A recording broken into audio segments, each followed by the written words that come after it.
Hello friends, उम्मीद है आप लोग खैरियत से होंगे। ये HTML का बेसिक कोर्स है। इसमें हम HTML के बारे में पढ़ेंगे। तो चलते हैं अपनी वीडियो की तरफ और शुरू करते हैं।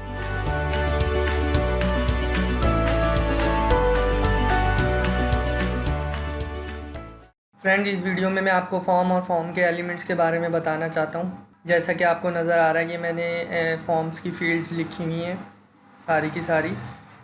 हम इसमें ज़्यादा से ज़्यादा जो है कवर करेंगे इसके कुछ एट्रीब्यूट्स और इसकी जो एलिमेंट्स हैं उनको।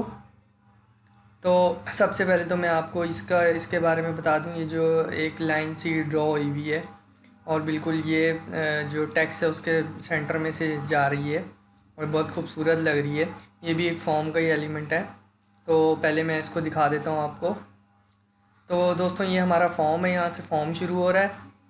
फॉर्म टैग के अंदर जो है उसका एट्रीब्यूट होता है, एक्शन होता है। एक्शन मतलब आप इसको जो फॉर्म को सबमिट कर रहे हैं उसके बाद क्या एक्शन होगा। यानी कि अगर मैं कोई इस पे मैंने PHP का स्क्रिप्ट लगाया हुआ है तो उसके बाद ये एक्शन जो है रन करे। अगर ये खाली होगा तो इसमें कुछ नहीं होगा। ये सेल्फ यानी कि इसी पेज में जो भी अगर PHP का स्क्रिप्ट इसी पेज में लगा हुआ है तो ये यहीं पे रन हो जाएगा। नहीं तो अगर आपने कोई जैसे दिया हुआ है code.php तो इस तरह से ये उस पेज पे जो है रीडायरेक्ट हो के वो कोड रन कर देगा PHP का। तो इससे फॉर्म जो है वो जो भी फॉर्म में आपने सबमिट की हुई इंसर्ट की हुई है क्वेरी वो उसको रन कर देगा। तो ये तो एक्शन फील्ड थी। इसके बाद है मेथड। यानी कि मेथड वो है यानी कि जो आप डेटा को किस तरह जो है सबमिट करना चाह रहे हैं, पोस्ट के ज़रिए या गेट के ज़रिए। गेट के ज़रिए अगर हम गेट के ज़रिए अगर डेटा को हम इंसर्ट करवाते हैं तो उसके ज़रिए URL में हमें जो है उसकी सारी फील्ड शो हो जाती हैं जो कि किसी भी लिहाज से अच्छी नहीं होती। तो इसलिए हम बेस्ट जो वे है हम पोस्ट चूज़ करते हैं ज़्यादातर। तो पोस्ट पे सबमिट कराने पे जैसे कि मैं यहाँ पर अगर कुछ लिखता हूँ, आप URL में देखिएगा तो जो है कुछ भी शो नहीं होता। ये मैंने सबमिट किया, देखें यहाँ पे कुछ शो नहीं होता। जबकि गेट में अगर यही चीज़ मैं गेट में करूँगा, मैं अपना नाम लिख लेता हूँ और यहाँ 1 2 3 पासवर्ड दे के इसको मैं सबमिट करता हूँ। तो आप ये देखें, ये इसमें गेट में सारा कुछ आ जाता है। ये इसमें मेरा पासवर्ड भी शो हो गया है। तो गेट का बेसिकली ये होता है पर्पस। तो ये बेसिकली हम URL गेट करने के लिए अगर इस्तेमाल करें तो ज़्यादा अच्छा होता है। बाकी अगर आपने फॉर्म डेटा पोस्ट करना है तो उसके लिए पोस्ट ही बेस्ट मेथड है। इसके बाद दोस्तों, ये इंक टाइप यानी कि ये मल्टी पार्ट फॉर्म डेटा, ये जो है हम इसलिए यूज़ करते हैं कि अगर हमारे फॉर्म में कोई फ़ाइल है, यानी कि हमने कोई फ़ाइल अपलोड करनी है तो उसके लिए हम इमेज हो गई, कोई भी डॉक्यूमेंट की फ़ाइल हो गई, वीडियो की फ़ाइल हो गई, तो वो अगर हमने अपलोड करनी है, जैसे कि यहाँ पे मैंने एक फ़ाइल लगाई हुई है इमेज की, ये वाली, तो इसके लिए ज़रूरी होता है कि हम ये वाला एट्रीब्यूट यूज़ करें अपने फॉर्म में, वरना तो जो है एरर आता रहेगा और फॉर्म सबमिट नहीं होगा आपका प्रॉपरली। इमेज जो है वो आपकी इसको रीड नहीं कर पाएगा आपका फॉर्म। उसके बाद ये जो आपको खूबसूरत सी लाइन और ये फॉर्म नज़र आ रहा है, ये दोस्तों फील्ड सेट का काम है। ये जो लेजेंड है यहाँ पे जो आप देख रहे हैं, ये हमारा ये HTML फॉर्म की जो है हेडिंग सी है, ये लिखी हुई है लेजेंड के अंदर। और जो हमारी फील्ड सेट है वो ये लाइन है। तो ये इसकी वजह से फॉर्म में खूबसूरती सी आ गई है। उसके बाद फ्रेंड, ये हमारा लेबल टैग होता है। ये हम इनपुट फील्ड को लेबल देते हैं कि ये जैसे कि यहाँ पे फर्स्ट नेम लिखा हुआ है। अगर मैं इसके अंदर जैसे कि अभी तो इसमें प्लेस होल्डर भी लगा हुआ है, तो अगर मैं इसमें प्लेस होल्डर ना दूँ तो ये फिर समझ ना आए कि ये किस चीज़ की फील्ड है, तो हम इसलिए ये लेबल लगाते हैं इसमें। दोस्तों, ये लेबल में जो फॉर लगा हुआ है ये हम इसमें ID जो हमारा इनपुट है इसके लिए यूज़ करते हैं। जैसे कि यहाँ पे मैंने फॉर और यहाँ पे ID, तो इसके ज़रिए हम इस पे भी अगर क्लिक करेंगे लेबल पे तो यही काम इसका काम करेगा। क्लिक फंक्शन पे जो इसका इवेंट्स होते हैं उस पर ये वाला काम करेगा। अगर मैं इसको हाइड कर दूंगा तो ये इस पे भी क्लिक करने पर यही वाला काम करेगा। जैसे कि इमेज अपलोड करने में अगर मैं यहाँ पर इमेज पे यहाँ पे क्लिक करता हूँ तो ये देखें ये खुल जाता है। तो अगर मैं इस पिक्चर, ये लेबल है जो, इस पर भी अगर क्लिक करूँगा तो ये देखें ये खुल जाता है, क्योंकि मैंने फॉर लगाया हुआ है। तो इसके ज़रिए हम इस वाले चीज़ को हाइड करके खाली पिक्चर पे क्लिक करने से भी, जैसे कि अगर मैं आपको दिखाऊं,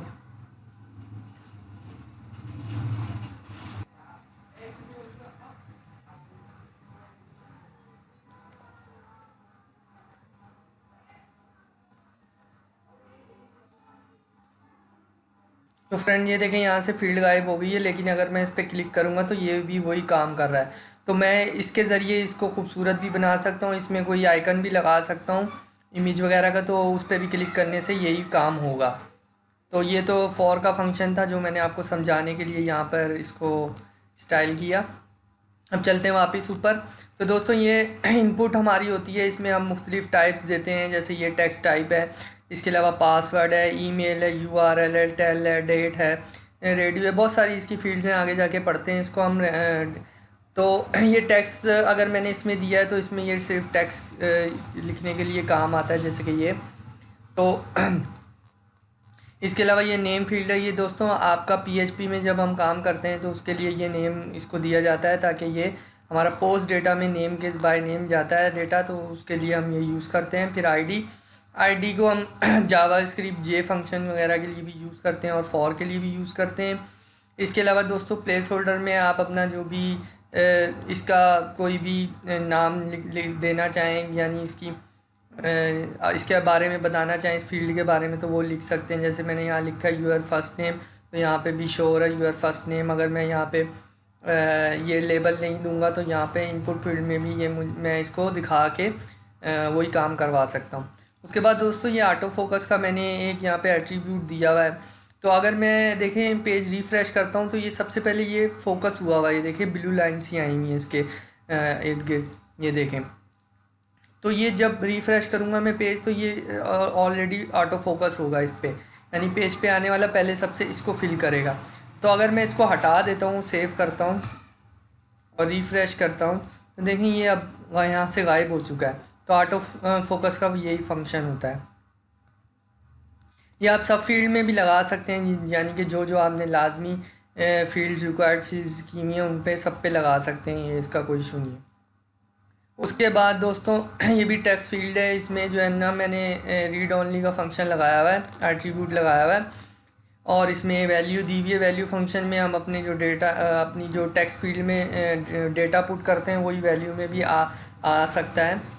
तो जैसे मैंने वहाँ मुबारक लिखा हुआ, तो यहाँ पे भी वही डेटा शो हो रहा है। जैसे कि मैं यहाँ अगर कामरान लिखूँ तो यही मेरी वैल्यू भी है।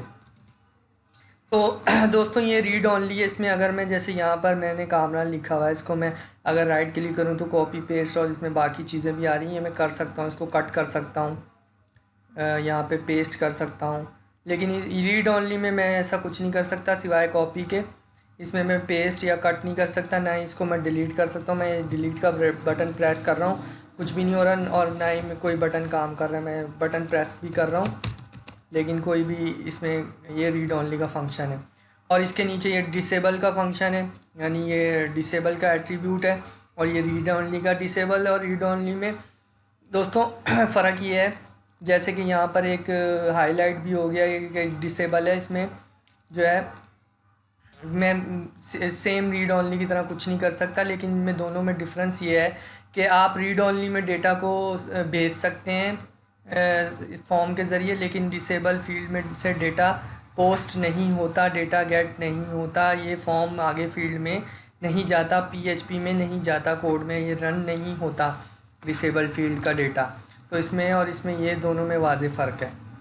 उसके अलावा दोस्तों ये हमारी एंटर पासवर्ड फील्ड है, इसमें अगर हम कोई भी जो इसकी टाइप है वो पासवर्ड है, इसमें कोई भी डेटा लिखेंगे तो वो हमें ऐसे शो होगा बुलेट के ज़रिए, ताकि हमारा कोई भी पासवर्ड जान ना सके। तो ये पासवर्ड फील्ड थी। इसके बाद दोस्तों ये ईमेल फील्ड है, इसमें मैंने ऑटो कंप्लीट ऑफ़ किया हुआ है। एक एट्रीब्यूट आता है ऑटो कंप्लीट का HTML में, जिसको मैंने ऑफ़ किया हुआ है। बाय डिफ़ॉल्ट सारों का ऑन होता है, लेकिन मैंने इसमें ऑटो कंप्लीट को ऑफ़ कर दिया है। ऑटो कंप्लीट बेसिकली, और यहाँ पे टाइप जो है इसकी ईमेल है। तो अगर मैं इसमें कोई और जैसे कि ये लफ्ज़ फिल करता हूँ और मैं बटन को ये करता हूँ, सबमिट करता हूँ तो ये देखें ये इस पे फील्ड पे आ गया और ये इसने नीचे एक पॉपअप सा आप देख रहे हैं, प्लीज़ इंक्लूड, ये यानी ईमेल को वैलिडेट करता है।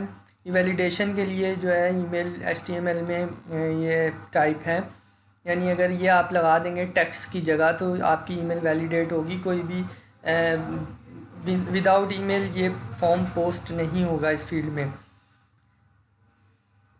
तो दोस्तों ये तो ऑटो कंप्लीट ऑफ और ईमेल का था। अगर मैं आपको यहाँ क्लिक करके दिखाऊं तो ये देखें, ये इसने, मैंने जैसे ही इस फील्ड पे क्लिक किया तो इसने मुझे सजेशन दे दी। ऑटो जो है इसमें फील्ड ऑन है, ऑटो कंप्लीट ऑन है, तो इसने मुझे यहाँ पर URL दे दी काफ़ी सारी। तो इसी तरह अगर मैं इसको भी ऑन कर दूंगा, इसको भी ऑफ़ कर दूंगा ऑटो कंप्लीट, तो इसमें भी फिर ये मुझे शो होना बंद हो जाएंगी। जैसे कि मैं यहाँ पर पेस्ट कर देता हूँ और रिफ़्रेश करता हूँ फॉर्म को, और अगर अब मैं क्लिक करूँगा तो देखें मेरे पास कोई सजेशन नहीं आ रही, ऑटो कंप्लीट ऑफ हो चुका है, यानी ऑटो कंप्लीट में कोई भी नहीं है वैल्यू। तो ये ऑटो कंप्लीट का। और ये दोस्तों इसमें जो हमारी वेबसाइट वाली फील्ड है इनपुट, ये URL दिया हुआ है। इसमें अगर आप कोई भी जो है विदाउट URL पेस्ट करेंगे कोई भी डेटा तो वो एरर दे देगा। इसी तरह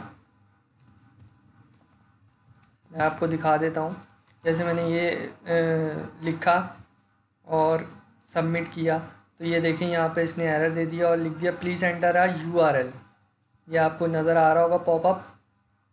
तो ये URL जो भी HTML के जो एट्रीब्यूट्स हैं, टाइप्स हैं, उनका ये फ़ायदा होता है कि आपको एग्जैक्ट वही चीज़ देनी होती है, आप इसमें कोई और चीज़ नहीं दे सकते, कोई और वैल्यू नहीं दे सकते।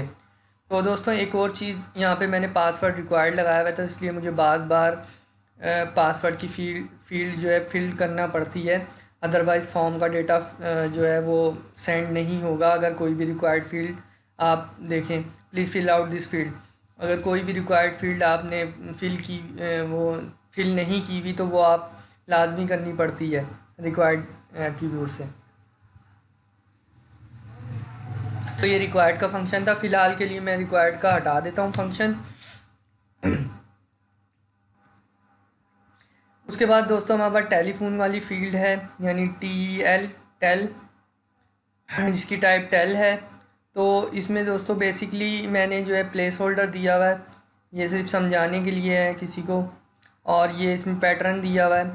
टेल से मतलब टेलीफोन नंबर आप इसमें दे सकते हैं, और ये मैंने इसको पैटर्न दिया हुआ है। पैटर्न से दोस्तों ये होता है कि अगर मैं विदाउट पैटर्न कोई भी इसमें डेटा एंटर करता हूँ तो वो जब तक इस पैटर्न के मुताबिक नहीं होगा तो फॉर्म डेटा को प्रोसेस नहीं करेगा और ये फॉर्म फेल्ड हो जाएगा। जैसे कि मैं इसमें ऐसे ही कोई डमी सा डेटा डाल के सबमिट करता हूँ तो देखें, एक मिनट में इसको रिफ़्रेश कर देता हूँ, और अब देखें मैंने सबमिट किया तो ये यहाँ पर आ गया और इसमें पॉपअप आ रहा है एक जो नीचे बॉक्स से शो हो रहा है, please match the requested format. अब इसका रिक्वेस्टेड फॉर्मेट क्या है देख लें आप, ये दो न्यूमेरिक वर्ड हैं, फिर डैश है, फिर 3 न्यूमेरिक वर्ड हैं, फिर इसमें 7 न्यूमेरिक वर्ड है। तो मैंने पहले से ही एक डेटा एंटर किया हुआ, तो मैं इसको देखें लिख के, और अगर अब मैं इसको सबमिट करूँगा तो ये देखें इसने कोई एरर नहीं दिया, फॉर्म सबमिट हो चुका है, ये फील्ड खाली हो गई है। तो ये टेलीफोन का और पैटर्न का जो है पैटर्न एट्रीब्यूट का जो है ये इसमें काम होता है। उसके बाद है दोस्तों टाइप, इनपुट टाइप डेट। दोस्तों डेट जो है वो इस तरह से शो हो जाती है, और इसमें डेट का एक खूबसूरत सा वो आ जाता है बॉक्स सा, जिसमें से हम अपनी मर्ज़ी की डेट सेलेक्ट कर सकते हैं। यहाँ से करंट डेट सेलेक्ट कर सकते हैं। उसके अलावा यहाँ से हम अपनी आगे पीछे जाकर जो है मुख्तलिफ़ डेट्स सेलेक्ट करके तो डेट को फिल कर सकते हैं, यहाँ से कैंसिल कर सकते हैं। तो ये डेट का काम होता है। उसके बाद दोस्तों हमारी फील्ड है नेक्स्ट, वो है रेडियो बटन की। तो ये देखें इसकी टाइप रेडियो है। इसमें दोस्तों वैल्यू देनी पड़ती है, जैसे यहाँ मेल है तो यहाँ पे मैंने वैल्यू में मेल लिखा है, और यहाँ रेडियो जो सेकंड है उसमें मैंने फ़ीमेल लिखा है, क्योंकि यहाँ पे उसकी वैल्यू फ़ीमेल है, इसमें वैल्यू देना लाजमी होता है। तो अगर इसमें से दोनों में से बैक वक्त हम एक ही फील्ड को सेलेक्ट कर सकते हैं, जैसे कि मैं यहाँ पे किया मेल पे सिलेक्ट, तो अगर मैं चाहता हूँ फीमेल पे सिलेक्ट करना तो यहाँ से ये वाला रिमूव हो जाएगा और यहाँ पर ये सेलेक्ट हो जाएगा। उसके बाद दोस्तों हमारे पास है चेक बॉक्स। ये देखें टाइप इसकी जो है चेक बॉक्स है इस इनपुट फील्ड की, और इसमें जो है मैंने वैल्यूज़ दी हुई हैं इंग्लिश। ये भी चेक बॉक्स की तरह है, बस थोड़ा सा फ़र्क है कि चेक बस थोड़ा सा फ़र्क है कि चेक बॉक्स जो है मल्टीपल बॉक्सेस हम एक साथ सेलेक्ट कर सकते हैं। जैसे कि यहाँ पर 3 बॉक्सेस हैं और मैं तीनों को बैक वक्त सेलेक्ट भी कर सकता हूँ और अनसेलेक्ट भी कर सकता हूँ।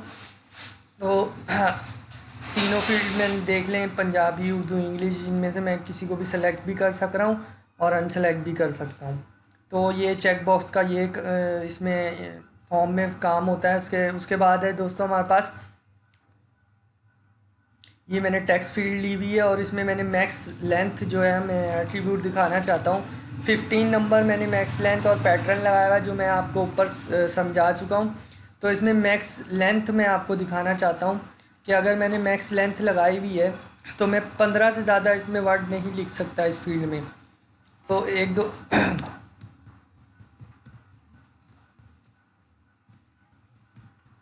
अब ये छठा वर्ड इसमें नहीं आएगा दोस्तों, मैं प्रेस कर रहा हूँ बटन लेकिन आगे नहीं जा रहा। मैं कॉपी करके इसको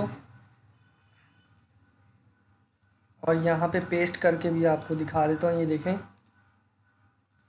ये पेस्ट भी नहीं हो रहा, ये 15 से ज़्यादा नहीं लिखेगा। जबकि अगर मैं इसको यहाँ से मैक्स लेंथ को हटा दूँ और मैं रिफ़्रेश करूँ और यहाँ पर अब मैं लिखता जाऊँ वर्ड, तो देखें आप ये लिखता जा रहा है क्योंकि मैंने इसकी जो मैक्सिमम लेंथ है वो ख़त्म कर दी है। तो 15 इसलिए लिखा है कि इसमें 13 ये वर्ड्स होंगे और 2 डैशेस होंगी, तो 15 टोटल हो जाएंगे। इस वजह से 15 जो मैंने मैक्स लेंथ है वो लिखी थी इसमें। इसमें भी पैटर्न दिया हुआ है, तो अगर हम पैटर्न के ख़िलाफ़ लिखेंगे तो वो फिर एरर आ जाएगा कि पैटर्न को आपको फॉलो करना पड़ेगा क्योंकि इसमें पैटर्न का एट्रीब्यूट दिया हुआ है। उसके बाद दोस्तों हमारे पास है सेलेक्ट फील्ड। सेलेक्ट फील्ड में बेसिकली मैंने 2 दफ़ा सेलेक्ट फील्ड को लिखा हुआ है। एक मैंने मल्टीपल सिलेक्शन के लिए लिखा हुआ है, जैसे कि यहाँ पर मैं लाहौर, कराची, इस्लामाबाद, रावलपिंडी ऐसे मल्टीपल सिलेक्शन कर सकता हूँ। और इसमें ऑलरेडी सेलेक्टेड भी किया हुआ है मैंने कराची को। ये देखें ये हमारा सेलेक्ट बॉक्स है मल्टीपल वाला।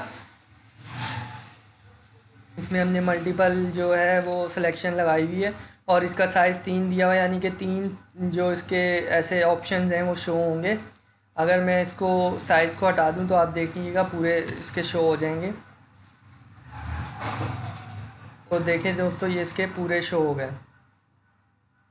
तो ये इसका साइज़ का अगर मैं इसको 2 कर दूं तब आप देखिएगा, अभी देखिएगा ये देखें। और क्योंकि ये ब्लैक इसलिए आ रहा है ग्रे सा कि ये ऑलरेडी सिलेक्टेड है।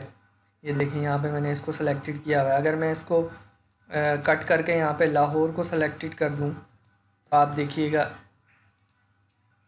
ये देखें ये लाहौर सेलेक्टेड आ गया। और क्योंकि 2 शो हुए हुए हैं, 2 साइज़ हैं, तो इसमें 2 ही आ रहे हैं सिर्फ। इसके अलावा ये दोस्तों सिंगल बॉक्स है, इसमें ये सिंगल एक ही सिलेक्ट कर सकते हैं आप कोई भी। इसमें भी डिफ़ॉल्ट वैल्यू आप सेलेक्टेड से दे सकते हैं ऐसे। इसको कॉपी करके अगर मैं यहाँ पे इस्लामाबाद में पेस्ट कर दूँ तो ये देखें ये डिफ़ॉल्ट जो है ये सेट हो गया, सेलेक्टेड हो गया इस्लामाबाद। दोस्तों इसमें भी वैल्यू इम्पोर्टेंट होती है, आपको वैल्यू देनी पड़ती है। खाली वैल्यू मतलब कोई वैल्यू नहीं है अगर इसमें डबल कोमास में। और वैल्यूज़ में अगर आपने जैसे मैंने यहाँ कराची लिखा हुआ है तो यहाँ भी मैंने कराची लिखा हुआ है, तो ये वैल्यूज़ की ये सेट हो जाएगी, ये फॉर्म में प्रोसेस होगी।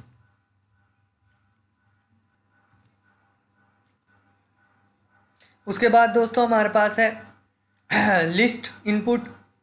दोस्तों बेसिकली लिस्ट इनपुट जो होता है ये हमारा एक तरीके से सेलेक्ट की तरह का ही होता है, लेकिन इसमें जो है हम बॉक्स के अंदर सर्च भी कर सकते हैं। जैसे कि अगर मैं यहाँ पर देखें आप मैं टाइप कर रहा हूँ तो ये सर्च एंड सेलेक्ट बेसिकली आप कह सकते हैं। तो ये देखें मैं जैसे ही कोई वर्ड लिख रहा हूँ मलिर, तो ये सिलेक्शन भी ये साथ में सर्च कर रहा है इसमें से डेटा। और यहाँ पर ये बहुत अच्छा जो है फील्ड है काफ़ी सारे डेटा के लिए, सिलेक्शन के लिए, कि उसमें से सेलेक्ट कर सकते हैं हम अपनी मर्ज़ी का डेटा सिर्फ टाइप करने पर, जैसे कि ABSE। तो इस तरह से हम डेटा को सेलेक्ट सर्च एंड सेलेक्ट कर सकते हैं इस लिस्ट के ज़रिए, जो लिस्ट इनपुट है। दोस्तों लिस्ट इनपुट को हम कैसे लिखते हैं, ये देखें। इनपुट टैग के अंदर हमने जो इसका एट्रीब्यूट है लिस्ट लिख दिया और उसमें एरिया दे दिया। एरिया को जो हम है डेटा लिस्ट है इसमें एक फॉर्म का टैग, उसके अंदर हमने इसको आईडी दी एरिया की। ये लिस्ट और ये आईडी दोनों मैच होनी चाहिए। उसके अलावा फिर बाद हमने सेलेक्ट ऑप्शन की तरह, इसी की तरह सेलेक्ट बॉक्स की तरह हमने जो ऑप्शन थे वो इसमें लिख दिए। तो लेकिन दोस्तों आप ये देखें, इसमें हमने डबल डबल वैल्यूज़ दी हुई थी। एक हमने शो करने के लिए वैल्यू दी हुई थी और एक वैल्यू जो थी वो हमने वैल्यू ही दी हुई थी, एक सिर्फ डिस्प्ले के लिए दी हुई थी। तो बल्कि इसमें ऐसा नहीं है, इसमें ओनली वैल्यू है।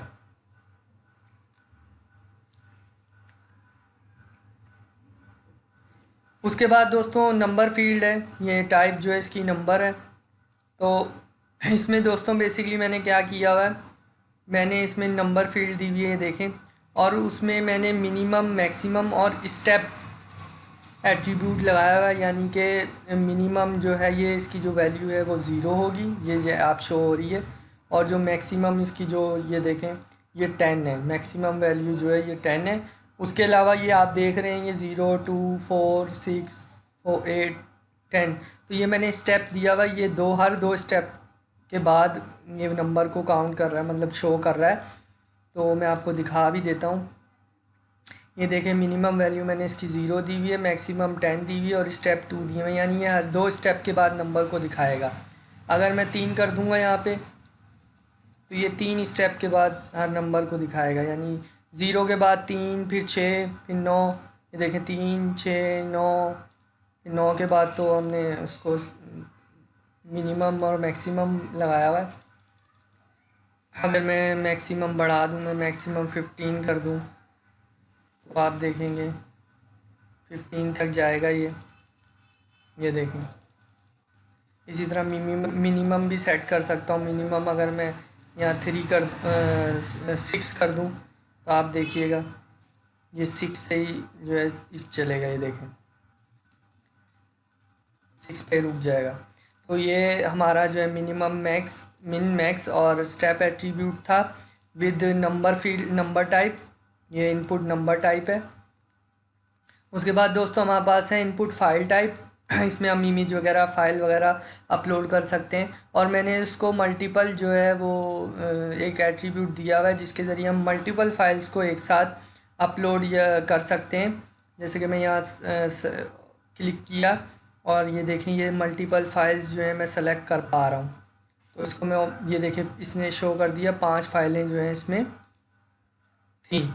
तो अगर मैं मल्टीपल का जो एट्रीब्यूट है वो हटा दूं, फिर देखें आप मैं एक से ज़्यादा फ़ाइल सेलेक्ट नहीं कर पाऊँगा।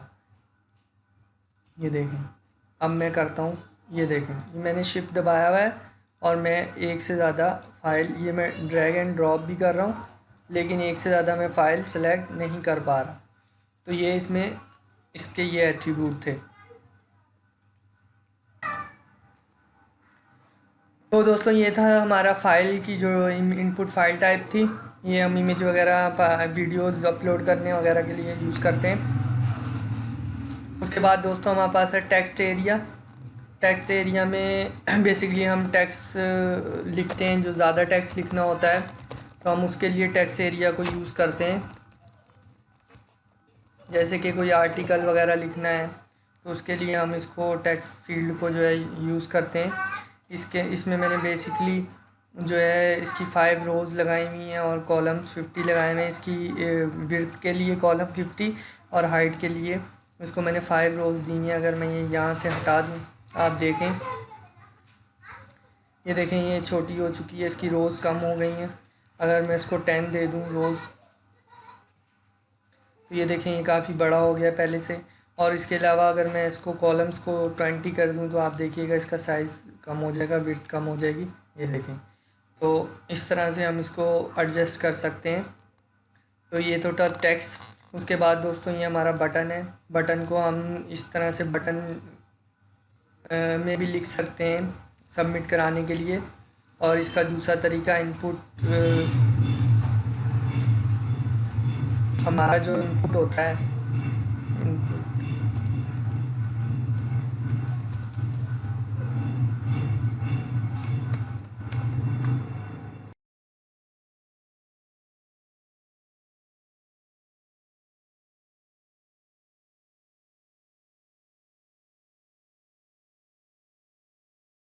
दोस्तों हम इसको इस तरह से भी बटन को लिख सकते हैं। देखें दोनों में कोई फ़र्क नहीं है, ये भी सबमिट है और ये भी सबमिट है। तो चाहे आप बटन से लिख लें, बटन टैग में लिख लें इसको, या इनपुट टैग में लिख लें, दोनों में कोई फ़र्क नहीं है। तो फ्रेंड्स इसमें हमने देखें आज काफ़ी सारा फॉर्म की फील्ड्स जो हैं हमने कवर कर ली हैं। तो अगर आपको कुछ इस हवाले से मालूमात चाहिए हो या पूछना हो तो मुझे प्लीज़ कमेंट करिएगा वीडियो के नीचे। और वीडियो पसंद आई है तो लाइक सब्सक्राइब शेयर करें और नेक्स्ट वीडियो के देखना ना भूलें। मिलेंगे नेक्स्ट वीडियो में।